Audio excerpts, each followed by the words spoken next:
ভারতবর্ষের লোককথায় এরকম বর্ণনা আছে, সুকরাতের শিষ্য পরম্পরায় মনীষী অরস্তু নিজ শিষ্য সিকান্দারকে ভারত থেকে গীতাজ্ঞানী গুরু সঙ্গে নিয়ে আসার নির্দেশ দিয়েছিলেন। বিশ্বের বিভিন্ন ভাষাতে মুসা, যীশুখ্রিস্ট এবং বহু সুফি মহাত্মাগণ গীতার একেশ্বরবাদেরই প্রচার করেছেন। ভাষান্তর হওয়ার জন্য পৃথক বোধ হলেও এ সমস্তই গীতা শাস্ত্রের সিদ্ধান্ত। অতএব গীতা মানব মাত্রেরই তর্কাতীত ধর্মশাস্ত্র। গীতার তাৎপর্য যথার্থ গীতারূপে প্রস্তুত করে স্বামী অর্গড়ানন্দজি মহারাজ মানব মাত্রকে এক অমূল্য নিধি প্রদান করেছেন।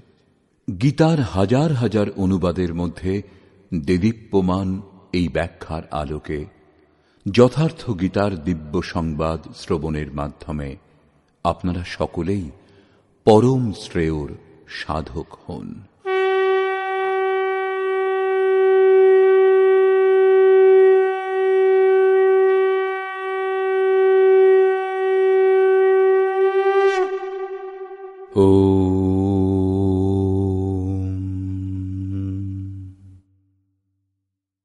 শ্রী পরমাত্মনে নমঃ। যথার্থ গীতা, শ্রীমদ্ ভগবত গীতা, অথ পঞ্চম অধ্যায়। তৃতীয় অধ্যায়ে অর্জুন জিজ্ঞাসা করেছিলেন, ভগবান, যদি জ্ঞানযোগী শ্রেষ্ঠ বলে আপনার অভিমত, তাহলে আপনি কেন আমাকে ভয়ঙ্কর কর্মে নিযুক্ত করছেন? নিষ্কাম কর্মযোগ অপেক্ষা জ্ঞানযোগ অর্জুনের সরল বলে মনে হয়েছিল। কারণ জ্ঞানযোগে পরাজয় হলে দেবত্ব লাভ হয় এবং জয়লাভে মহামহিম স্থিতি, উভয় অবস্থাতেই মনে হয়েছিল লাভ। কিন্তু এখন অর্জুন উত্তমরূপে অবগত হয়েছেন যে উভয় মার্গেই কর্ম করতে হবে। যোগেশ্বর তাকে সংশয় শূন্য হয়ে তত্ত্বদর্শী মহাপুরুষের শরণাগত হওয়ার জন্য নির্দেশ দিলেন। কারণ জ্ঞান লাভের স্রোত তত্ত্বদর্শী মহাপুরুষ। অতএব উভয় পথের মধ্যে থেকে একটি নির্বাচনের পূর্বে তিনি নিবেদন করলেন, অর্জুন উবাচ।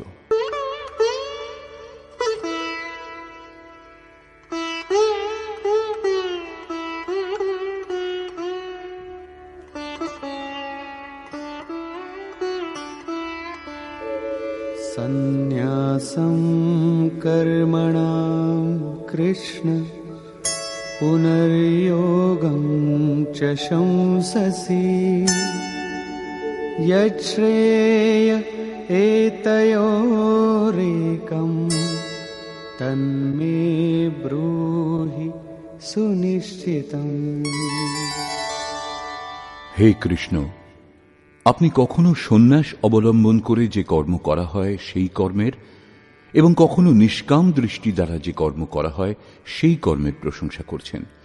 উভয়ের মধ্যে আপনি যেটি উত্তম রূপে নির্দিষ্ট করেছেন, যেটি পরম কল্যাণকর, তা আমাকে বলুন।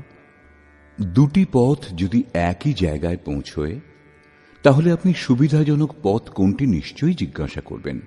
যদি না করেন, তাহলে জানতে হবে যে আপনি যাবেন না। এই প্রসঙ্গে শ্রীকৃষ্ণ বলছেন, শ্রী ভগবান উবাচ। সন্ন্যাসঃ কর্মযোগশ্চ নিঃশ্রেয়সকরাবুভৌ তয়োস্তু কর্ম সন্ন্যাসাৎ কর্মযোগো বিশিষ্যতে।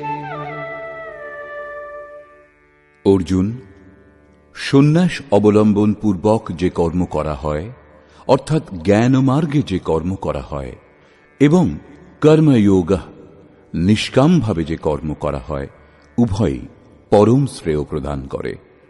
কিন্তু তাদের মধ্যে সন্ন্যাস অথবা জ্ঞান দৃষ্টি প্রসূত কর্ম অপেক্ষা নিষ্কাম কর্মযোগ শ্রেষ্ঠ। এখন প্রশ্ন স্বাভাবিক যে শ্রেষ্ঠ কি রূপে? ज्ञेयः स नित्यसन्न्यासी यो न द्वेष्टि न काङ्क्षति निर्द्वन्द्वो हि महाबाहो सुखं बन्धात् प्रमुच्यते।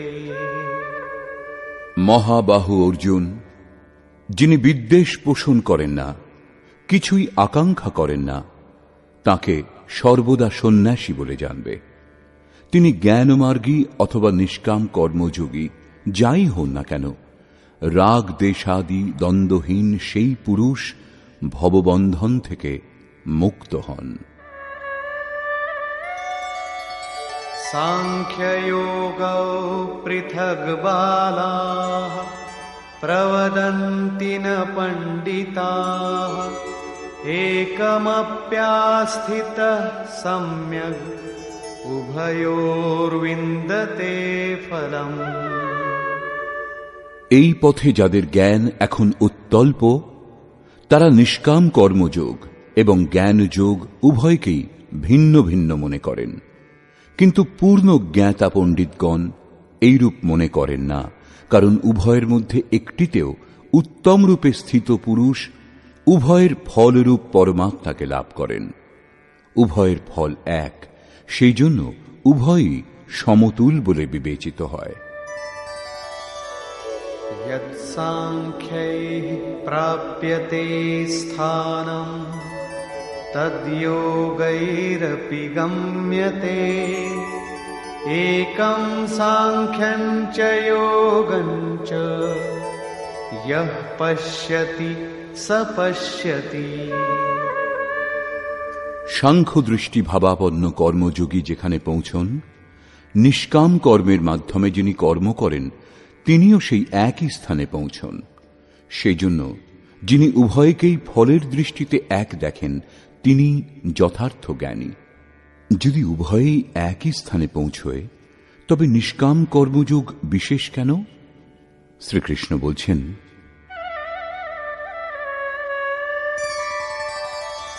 সন্ন্যাসস্তু মহাবাহো দুঃখমাপ্তুময়ো গতঃ যোগযুক্তো মুনির্ব্রহ্ম ন চিরেণাধিগচ্ছতি। অর্জুন, নিষ্কাম কর্মযোগের আচরণ ব্যতীত সন্ন্যাস অর্থাৎ সর্বস্বের ন্যাস প্রাপ্ত হওয়া দুঃখপ্রদ। যখন যোগের আচরণই আরম্ভ হয়নি তখন তা প্রায় অসম্ভব। সেজন্য যিনি ভগবৎ স্বরূপ মনন করেন তিনিই মুনি, যার মন এবং ইন্দ্রিয়সমূহ মৌন, নিষ্কাম কর্মযোগের আচরণ করে শীঘ্রই পরব্রহ্ম পরমাত্মাকে লাভ করেন। স্পষ্ট হল যে জ্ঞানযোগে নিষ্কাম কর্মযোগেরই আচরণ করতে হয়, কারণ দুটিতেই ক্রিয়া এক। সেই যজ্ঞের ক্রিয়া যার শুদ্ধ অর্থ আরাধনা।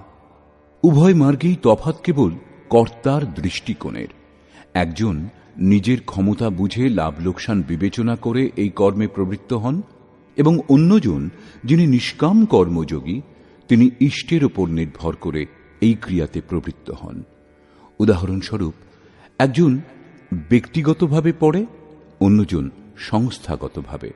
উভয়ের পাঠ্যক্রম এক, পরীক্ষাও এক, পরীক্ষক নিরীক্ষক উভয়েই এক। এইরূপ উভয়ের সদ্গুরু তত্ত্বদর্শী এবং উপাধি এক, কেবল পড়বার পদ্ধতি তাদের ভিন্ন। হ্যাঁ, সংস্থাগত ছাত্রের জন্য সুবিধা অধিক থাকে। পূর্বে শ্রীকৃষ্ণ বলেছেন যে কাম এবং ক্রোধ দুর্জয় শত্রু। অর্জুন, এদের তুমি বিনাশ করো। অর্জুনের মনে হল এ তো বড় কঠিন। তখন শ্রীকৃষ্ণ বললেন, না, দেহ থেকে উৎকৃষ্ট ইন্দ্রিয়, ইন্দ্রিয় থেকে উৎকৃষ্ট মন, মন থেকে উৎকৃষ্ট বুদ্ধি, বুদ্ধি থেকে উৎকৃষ্ট তোমার স্বরূপ, সেখান থেকেই তুমি প্রেরিত। এই প্রকার নিজের ক্ষমতা বুঝে নিজের শক্তি সম্বল করে স্বাবলম্বী হয়ে কর্মে প্রবৃত্ত হওয়া জ্ঞানযোগ। শ্রীকৃষ্ণ বলেছিলেন, চিত্তকে ধ্যানস্থ করে কর্মগুলি আমাকে সমর্পণ করে আশা, মমতা এবং সন্তাপ রহিত হয়ে যুদ্ধ করো। সমর্পণের সঙ্গে ইষ্টের উপর নির্ভর করে সেই কর্মে প্রবৃত্ত হওয়া নিষ্কাম কর্মযোগ। উভয়ের ক্রিয়া এবং পরিণাম এক। এরই ওপর জোর দিয়ে যোগেশ্বর শ্রীকৃষ্ণ এখানে বলছেন যে যোগের আচরণ ব্যতীত সন্ন্যাস অর্থাৎ শুভাশুভ কর্মের সমাপ্তির স্থিতি লাভ অসম্ভব। শ্রীকৃষ্ণের অনুসারে এরূপ কোনো যোগ নেই যে হাত গুটিয়ে বসে এটা বললেই হল, আমি পরমাত্মা, শুদ্ধ বুদ্ধ, আমার কর্ম করবার প্রয়োজন নেই, আমার কোনো বন্ধন নেই, আমি ভালো মন্দ যা কিছু করি তা আমি করি না, ইন্দ্রিয় সমূহ নিজ নিজ কর্মে প্রবৃত্ত। এরূপ কপটতা শ্রীকৃষ্ণের শব্দে কোথাও নেই। সাক্ষাৎ যোগেশ্বরও নিজের অনন্য সখা অর্জুনকে কর্ম ছাড়া এই স্থিতি প্রদান করতে পারেননি। এরূপ করতে পারলে গীতার প্রয়োজন কি ছিল? কর্ম করতেই হবে, কর্ম করেই সন্ন্যাসের স্থিতি লাভ করা সম্ভব এবং যোগযুক্ত পুরুষ শীঘ্রই পরমাত্মাকে লাভ করেন। এরূপ পুরুষের লক্ষণ কি? এই প্রসঙ্গে শ্রীকৃষ্ণ বলছেন,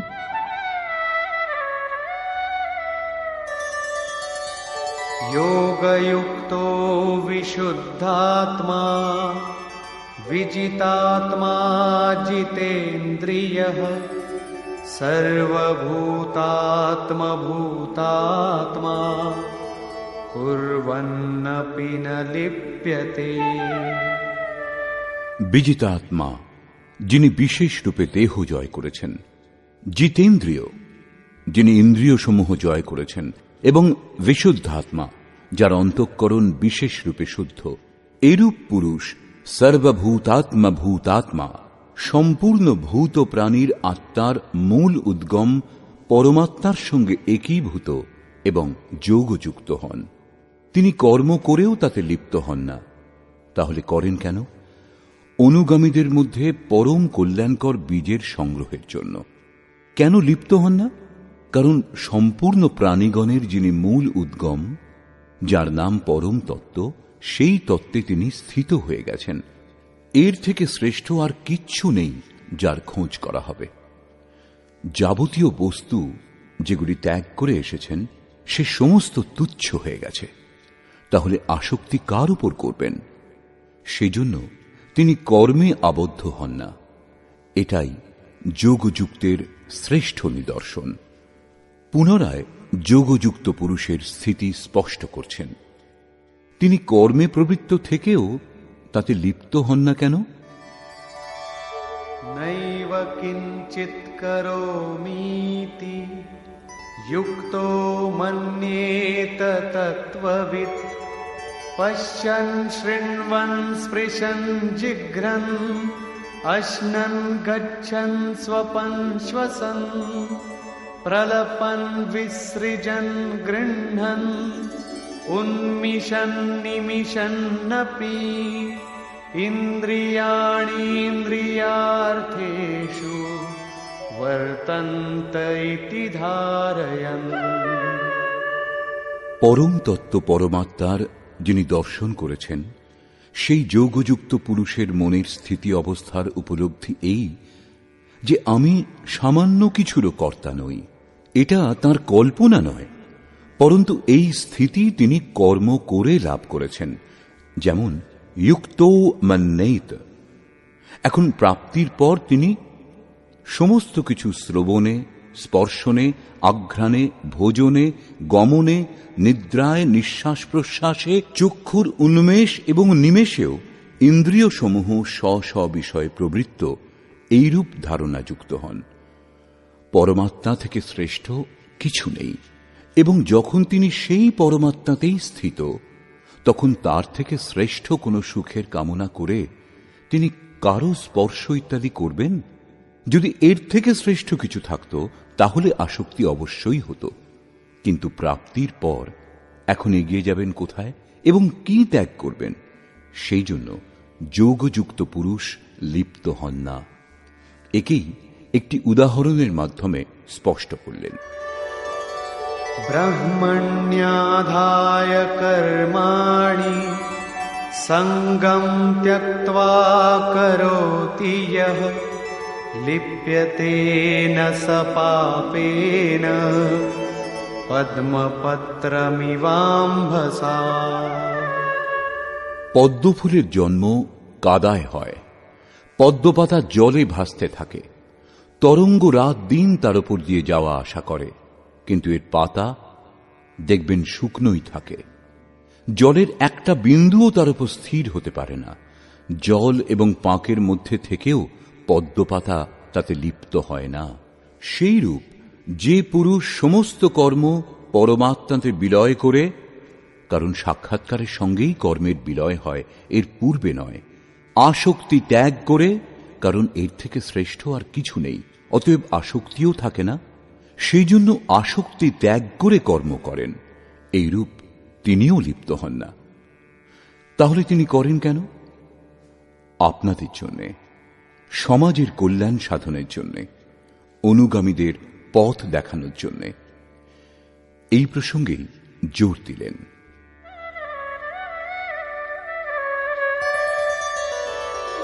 कायेन मनसा बुद्ध्या केवलैरिन्द्रियैरपि योगिनः कर्म कुर्वन्ति सङ्गं त्यक्त्वात्मशुद्धये।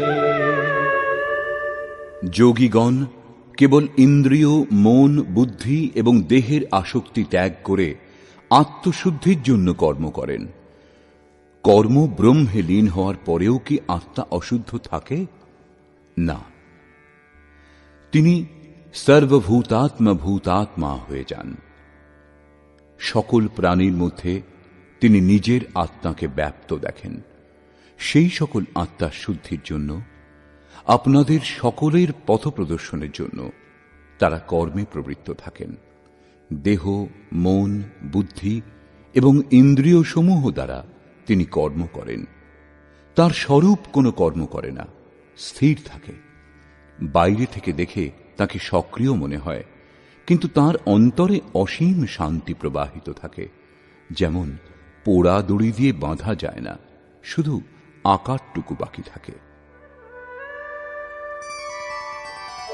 युक्तः कर्मफलं त्यक्त्वा शान्तिमाप्नोति नैष्ठिकीम् अयुक्तः कामकारेण फले सक्तो निबध्यते। যোগযুক্ত অর্থাৎ যিনি যোগের ফল লাভ করেছেন, সেই পুরুষ সকল প্রাণীর আত্মার মূল পরমাত্মা যিনি, তাতে স্থিত। এইরূপ যোগী কর্মের ফলত্যাগ করে, কর্মফল পরমাত্মা এবং তিনি ভিন্ন নন, সেই জন্য এখন কর্মফল ত্যাগ করে নৈষ্ঠিকীম শান্তিম আপনৌতি, শান্তির অন্তিম অবস্থা লাভ করেন, যার পর আর কোনো শান্তি বাকি থাকে না। অর্থাৎ তিনি আর কখনো অশান্ত হন না। কিন্তু অযুক্ত পুরুষ যিনি যোগের পরিণামের সঙ্গে যুক্ত নন, পথিক, এরূপ পুরুষ ফলে আসক্ত হয়ে, ফল হলেন পরমাত্মা, তাতে আসক্ত হওয়া আবশ্যক, সেই জন্য ফলে আসক্ত হওয়া সত্ত্বেও কাম কারেণ নিবধ্যতে, কামনা করে আবদ্ধ হন, অর্থাৎ পূর্ণ হওয়া পর্যন্ত কামনাগুলি জাগে। অতএব সাধককে চরম অবস্থা লাভ না হওয়া পর্যন্ত সাবধান থাকা উচিত। মহারাজজি বলতেন, हो तनिको हम अलग, भगवान अलग हैं, तो माया कामयाब हो सकती है।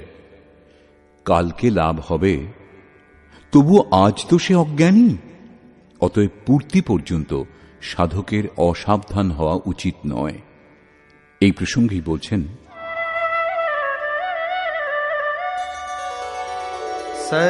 सर्वकर्माणि मनसा सन्न्यस्यास्ते सुखं वशी नवद्वारे पुरे देहि नैव कुर्वन्न कारयन्। যিনি সম্পূর্ণরূপে স্ববশে, যিনি কায়, মন, বুদ্ধি এবং প্রকৃতির ঊর্ধ্বে স্বয়ং স্থিত, এরূপ পুরুষ নিঃসন্দেহে নিজে কিছু করেন না এবং কাউকে কর্মে প্রবর্তিতও করেন না। অনুগামীদের দিয়ে করালেও তাঁর আন্তরিক শান্তিকে কিছু স্পর্শ করতে পারে না। এরূপ স্বরূপস্থ পুরুষ শব্দাদি বিষয়গুলিকে যে নবোদ্দারের মাধ্যমে অনুভব করেন, সেই নবোদ্দার দুটি কান, দুটি চোখ, দুটি নাসিকা ছিদ্র, একটি মুখ, উপস্থ এবং পায়ুযুক্ত দেহরূপ গৃহে সমস্ত কর্ম মন থেকে ত্যাগ করে স্বরূপানন্দেই স্থিত থাকেন। বাস্তব পক্ষে তিনি কিছু করেন না এবং করানও না। পুনরায় একেই শ্রীকৃষ্ণ অন্য শব্দে বলেছেন যে সেই প্রভু নিজে কিছু করেন না, কাউকে কোনো কর্মে প্রবর্তিতও করেন না। সদ্গুরু, ভগবান, প্রভু, স্বরূপস্থ মহাপুরুষ সকলেই একে অন্যের পর্যায়ভুক্ত। আলাদাভাবে কোনো ভগবান কিছু করবার জন্য আসেন না। যখন কিছু করেন তখন এই স্বরূপস্থ ইষ্টের মাধ্যমে করান। মহাপুরুষের জন্য দেহ গৃহমাত্র, অতএব পরমাত্মা করুন অথবা মহাপুরুষ একই ব্যাপার, কারণ তিনি তাঁদের মাধ্যমে করেন। বস্তুত সেই পুরুষ করেও কিছুই করেন না। এই প্রসঙ্গেই এর পরের শ্লোকটিতে বলছেন, ন কর্তৃত্বম ন কর্মাণি লোকস্য সৃজতি প্রভুঃ ন কর্মফল সংযোগম স্বভাবস্তু প্রবর্ততে। সেই প্রভু ভূত প্রাণীগণের কর্তৃত্ব, কর্ম এবং কর্মফলের সংযোগ সৃষ্টি করেন না। স্বভাবে যে প্রকৃতির চাপ, সেই অনুসারেই সকলে প্রবর্তিত হয়। যার যেমন প্রকৃতি, সাত্ত্বিক, রাজসিক অথবা তামসিক, সেই স্তর থেকেই সে প্রবর্তিত হয়। প্রকৃতি তো বিস্তৃত, কিন্তু আপনার ওপর ততটাই প্রভাব বিস্তার করতে পারে যতটা আপনার স্বভাব বিকৃত অথবা উন্নত। প্রায় লোকে বলে যে কর্ম করেন, করান ভগবান। আমরা তো যন্ত্র মাত্র, আমাদের দিয়ে তিনি ভালো করান অথবা মন্দ। কিন্তু যোগেশ্বর শ্রীকৃষ্ণ বলছেন, প্রভু স্বয়ং কিছু করেন না এবং কাউকে দিয়ে করানও না এবং জোগাড়ও করে দেন না। লোকে স্বভাবে স্থিত প্রকৃতির চাপ অনুসারেই আচরণ করে, সতই কার্য করে। তারা নিজের স্বভাবের জন্য করতে বাধ্য হয়, ভগবান করেন না। তাহলে লোকে বলে কেন যে ভগবান করেন? এই প্রসঙ্গে যোগেশ্বর বলছেন,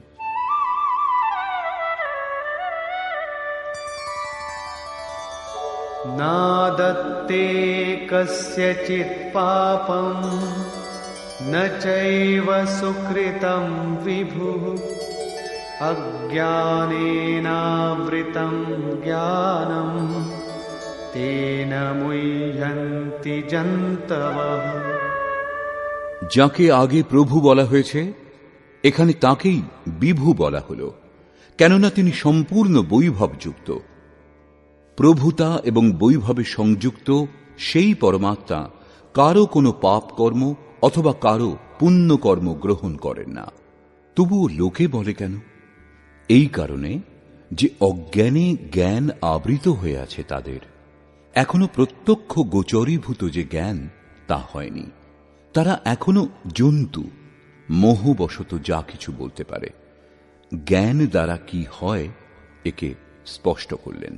জ্ঞানেন তু তদজ্ঞানম येषां नाशितमात्मनः तेषामादित्यवज्ञानम् প্রকাশয়তি তৎপরম।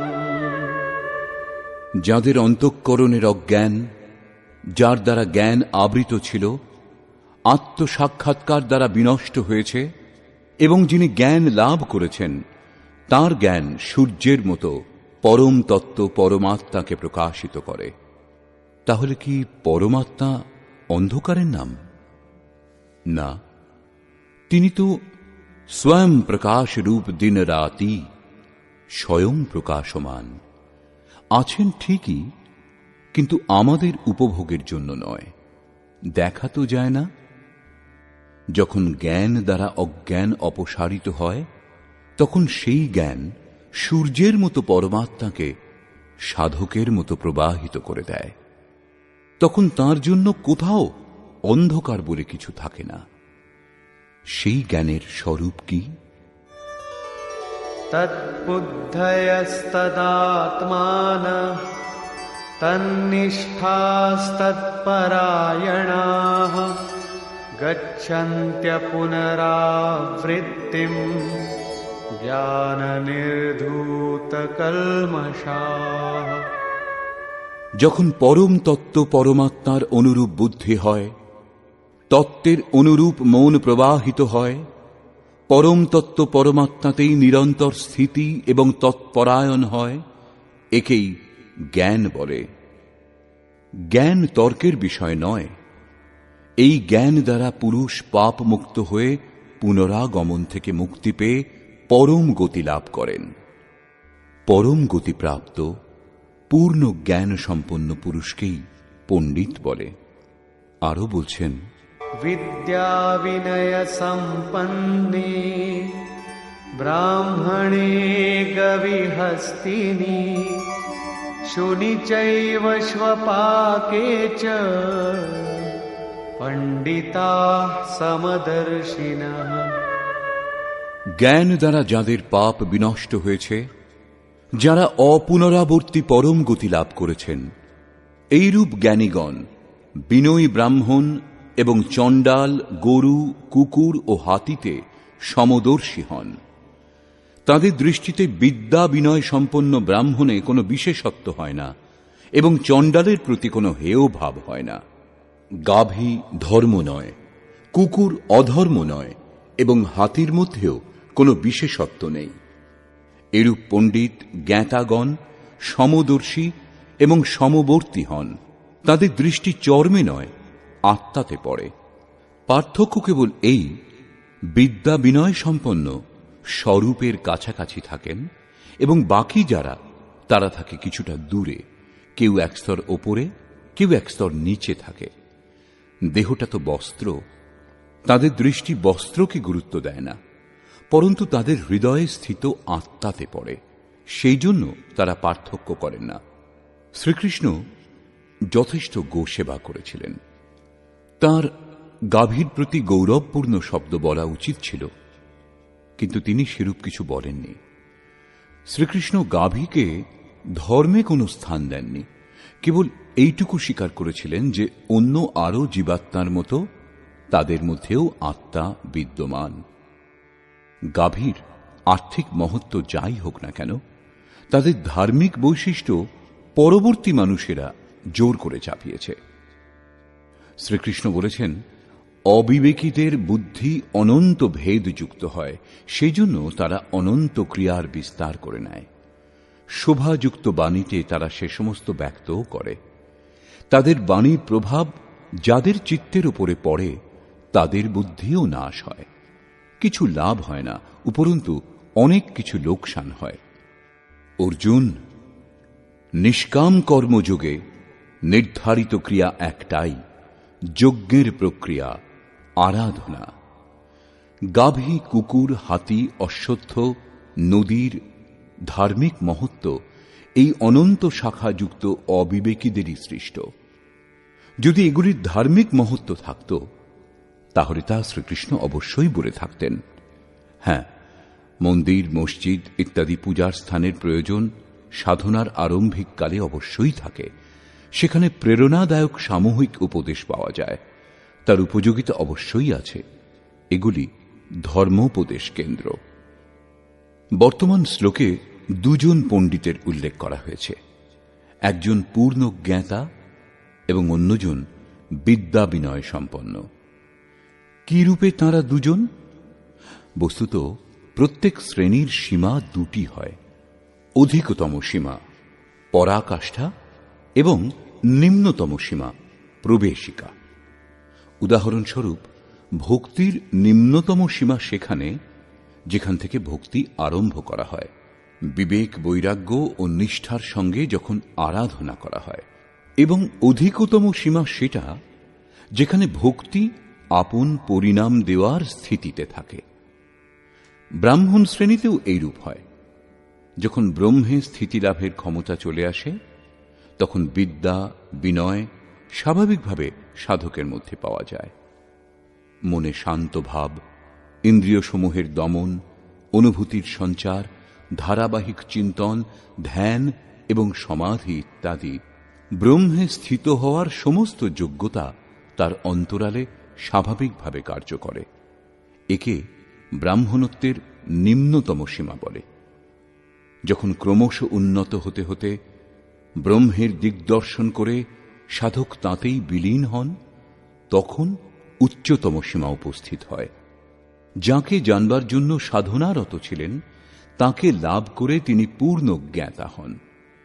অপুনরাবৃত্তিযুক্ত এরূপ মহাপুরুষ সেই বিদ্যা বিনয় সম্পন্ন ব্রাহ্মণ, চণ্ডাল, কুকুর, হাতি, গাভী সকলের প্রতি সমদৃষ্টি হন, কারণ তাঁর দৃষ্টি হৃদয়স্থিত আত্মস্বরূপে পড়ে।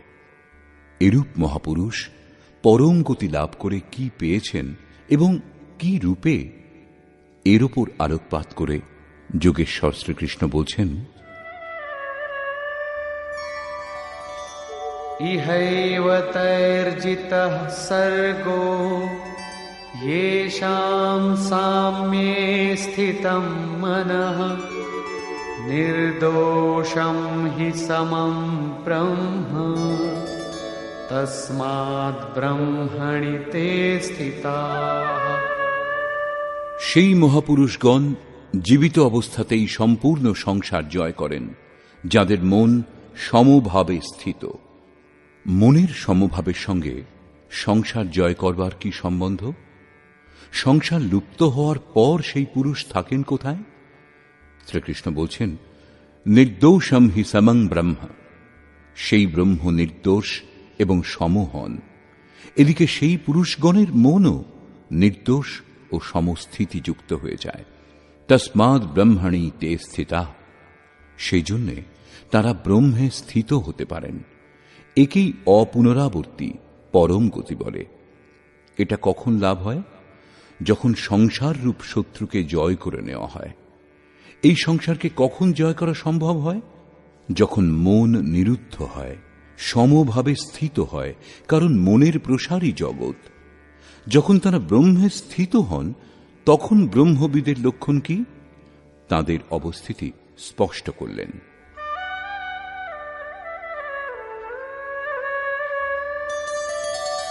न प्रहिष्येत् प्रियं प्राप्य नो द्विजेत् प्राप्य चाप्रियं स्थिरबुद्धिरसम्मूढो ब्रह्मविद् ब्रह्मणि स्थितः।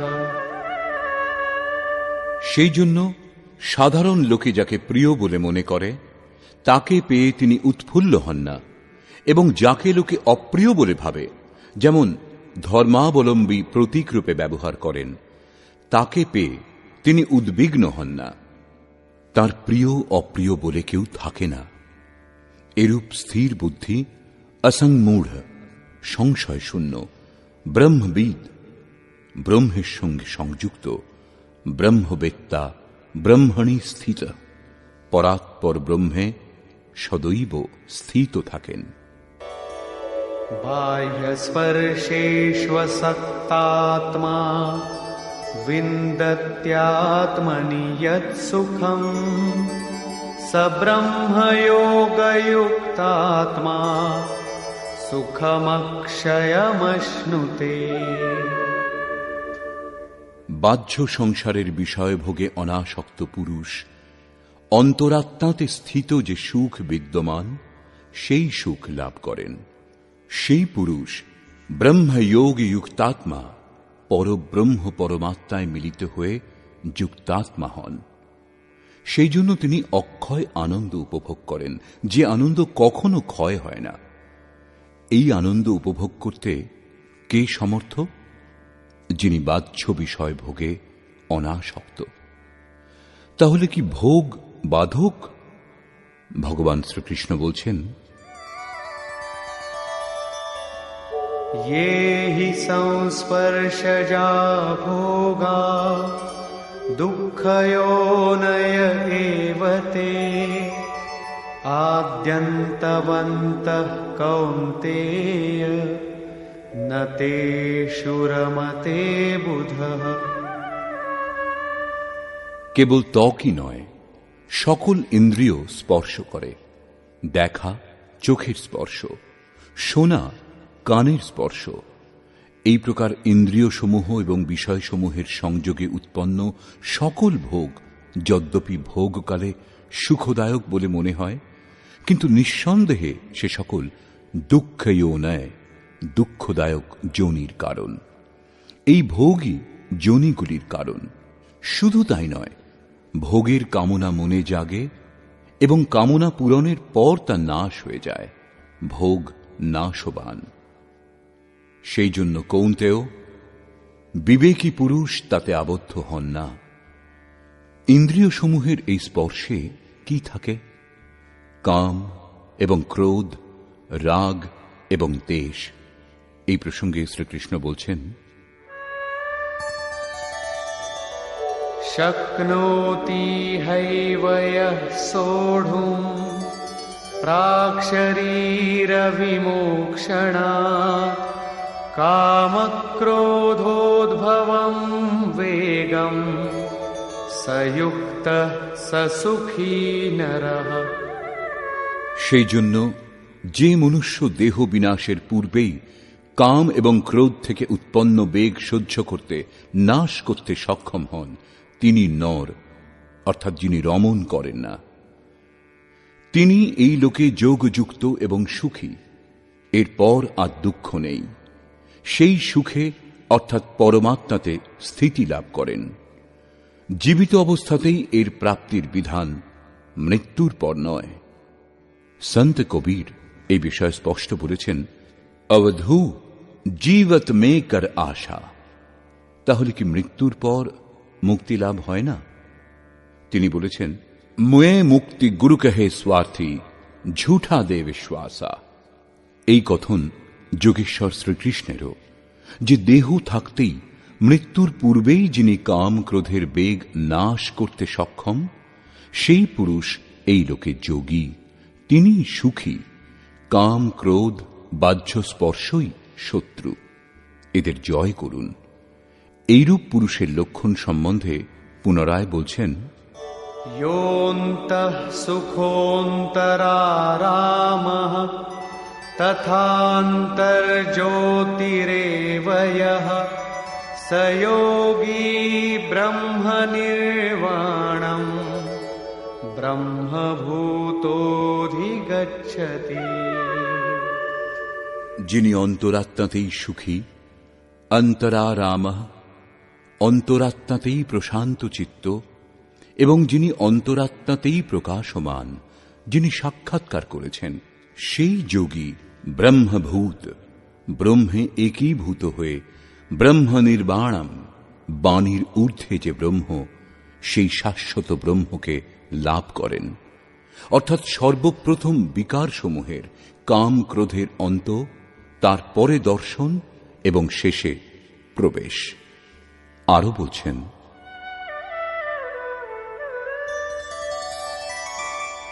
लभन्ते ब्रह्मनिर्वाणम् ऋषयः क्षीणकल्मषाः छिन्नद्वैधायतात्मानः सर्वभूतहिते रताः। পরমাত্মার সাক্ষাৎকার করে যাদের পাপ নাশ হয়েছে, যাদের সংশয় নষ্ট হয়েছে এবং সকল প্রাণীর কল্যাণে নিরত, অর্থাৎ যারা লাভ করেছেন তারাই এরূপ করতে পারেন। যারা গর্তে পড়ে আছে তারা অন্যকে কি করে বাইরে বার করবে? সেই জন্য মহাপুরুষগণের স্বাভাবিক গুণ করুণা এবং যথাত্মানঃ, জিতেন্দ্রীয় ব্রহ্মবেত্তা পুরুষ শান্ত পরব্রহ্মকে লাভ করেন। সেই মহাপুরুষের স্থিতির ওপর পুনরায় আলোকপাত করলেন। कामक्रोधवियुक्तानां यतीनां यतचेतसाम् अभितो ब्रह्मनिर्वाणम् वर्तते विदितात्मनाम्। কাম ক্রোধ থেকে মুক্ত, যিনি চিত্ত জয় করেছেন, যিনি পরমাত্মার সাক্ষাৎকার করেছেন, সেই জ্ঞানী পুরুষগণ সর্বদিক থেকে শান্ত পরব্রহ্মকে লাভ করেন। যোগেশ্বর শ্রীকৃষ্ণ বারবার সেই পুরুষের স্থিতির ওপর জোর দিচ্ছেন, যাতে প্রেরণা লাভ করে সাধক এতে প্রবৃত্ত হন। প্রশ্নটি প্রায় সম্পূর্ণ হল। এখন তিনি পুনরায় জোর দিচ্ছেন যে এই স্থিতি লাভ করবার আবশ্যক অঙ্গ হল শ্বাস প্রশ্বাসে চিন্তন। যজ্ঞের প্রক্রিয়াতে প্রাণের অপানে আহুতি, অপানের প্রাণে আহুতি, প্রাণ অপান উভয়ের গতি কিরূপে নিরুদ্ধ করতে হয় বলেছেন, সেটাই বুঝিয়ে দিচ্ছেন।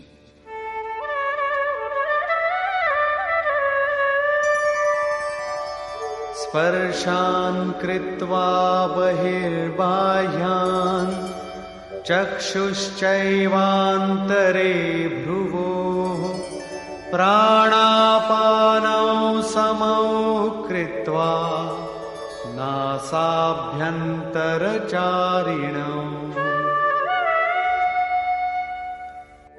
यतेन्द्रियमनोबुद्धिः मुनिर्मोक्षपरायणः विगतेच्छाभयक्रोधो यः सदा मुक्त एव सः। অর্জুন, বাহ্য বিষয় এবং দৃশ্যগুলির চিন্তন না করে, সেগুলি ত্যাগ করে, দৃষ্টি ভ্রূযুগলের মধ্যে স্থির করে, ভ্রুবঃ অন্তরে, এর অর্থ এই নয় যে নেত্রদ্বয়ের মধ্যে অথবা ভ্রূযুগলের মধ্যেই কোথাও দেখবার চিন্তা করে দৃষ্টি স্থির করবেন। ভ্রূযুগলের মধ্যের অর্থ এটাই যে সোজা হয়ে বসলে দৃষ্টি ভ্রূযুগলের মধ্যে দিয়ে যেন সোজা সম্মুখে পড়ে, কখনো ডান দিকে কখনো বাঁ দিকে, এদিক ওদিক অস্থির যেন দৃষ্টি না হয়। নাকের অগ্রভাগে সোজা দৃষ্টি স্থির করে নাক যেন নজরে না পড়ে। নাকের মধ্যে যে প্রাণ এবং অপান বায়ু বিচরণ করে, সেই বায়ু সমান করে, অর্থাৎ দৃষ্টি সেখানে হবে এবং স্মৃতি শ্বাসে যুক্ত করতে হবে। সে শ্বাস কখন ভেতরে যায়, কতক্ষণ ভেতরে থাকে? প্রায় আধ সেকেন্ডের মতো থাকে। জোর করে বেশিক্ষণ শ্বাস বন্ধ রাখা উচিত নয়। কখন বাইরে আসে, বাইরে কতক্ষণ থাকে বলবার দরকার নেই যে শ্বাসে যে নামধ্বনি হয় তা শুনতে পাওয়া যাবে। এইভাবে শ্বাস প্রশ্বাসে যখন স্মৃতি স্থির হবে, তখন ধীরে ধীরে শ্বাস অচল স্থির হয়ে যাবে, সম হয়ে যাবে। মনে কোনো সংকল্পের উদয় হবে না এবং বাহ্য কোনো সংকল্প অন্তরে প্রবেশ করে মনকে নাড়া দিতেও পারবে না। বাহ্য ভোগ সমূহের চিন্তন বাইরেই ত্যাগ করে দিলে অন্তরেও সংকল্প জাগবে না। স্মৃতি একদম স্থির হয়ে যাবে। তৈলধারার সদৃশ। তৈলধারা জলের মতো বিন্দু বিন্দু পড়ে না, যতক্ষণ পড়ে ধারাতেই পড়ে। এইরূপ প্রাণ ও অপানের গতি সমান স্থির করে ইন্দ্রিয় সমূহ, মন এবং বুদ্ধি যিনি জয় করেছেন, ইচ্ছা, ভয় এবং ক্রোধ রহিত যিনি মননশীলতার চরম সীমায় পৌঁছেছেন, এরূপ মোক্ষপরায়ণ মুনি সদা মুক্ত। মুক্ত হয়েও তিনি কোথায় যান, কি লাভ করেন? এই প্রসঙ্গে বলছেন,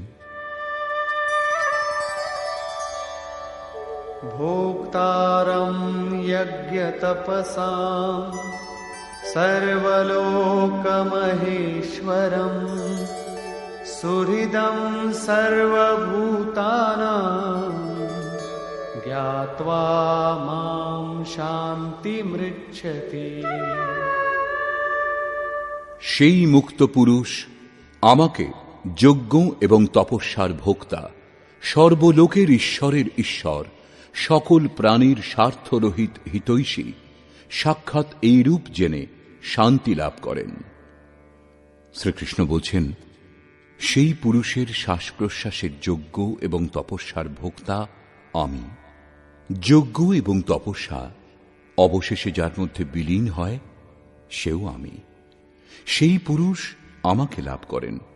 যজ্ঞের শেষে যার নাম শান্তি, তা আমারই স্বরূপ। সেই মুক্ত পুরুষ আমাকে জানেন এবং জানবার পর আমাকেই লাভ করেন। একেই শান্তি বলে। আমি যেমন ঈশ্বরেরও ঈশ্বর, সেইরূপ তিনিও। নিষ্কর্ষ।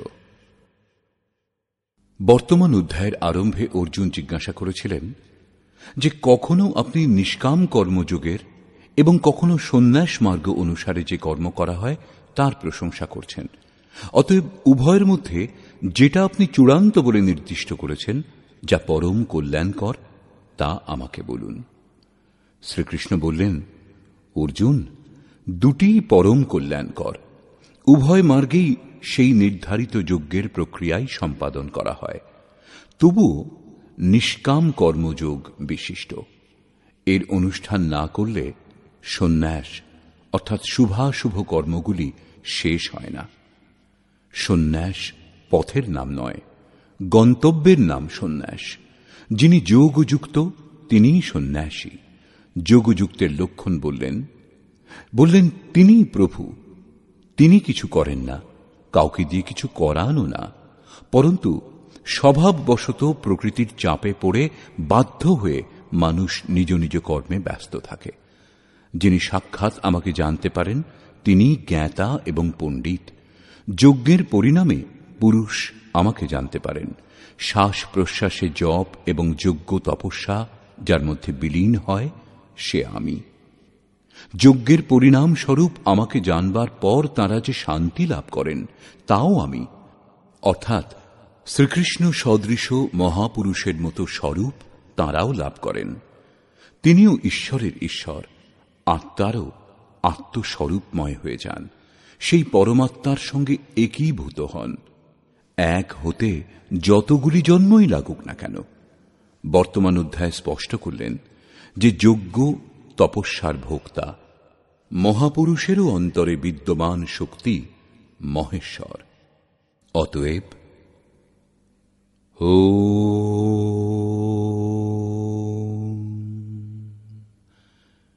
এই প্রকার শ্রীমদ্ ভগবদ্ গীতারূপী উপনিষদ এবং ব্রহ্মবিদ্যা তথা যোগশাস্ত্র বিষয়ক শ্রীকৃষ্ণ এবং অর্জুনের সংবাদে যজ্ঞভোক্তা মহাপুরুষস্থ মহেশ্বর নামক পঞ্চম অধ্যায় পূর্ণ হল।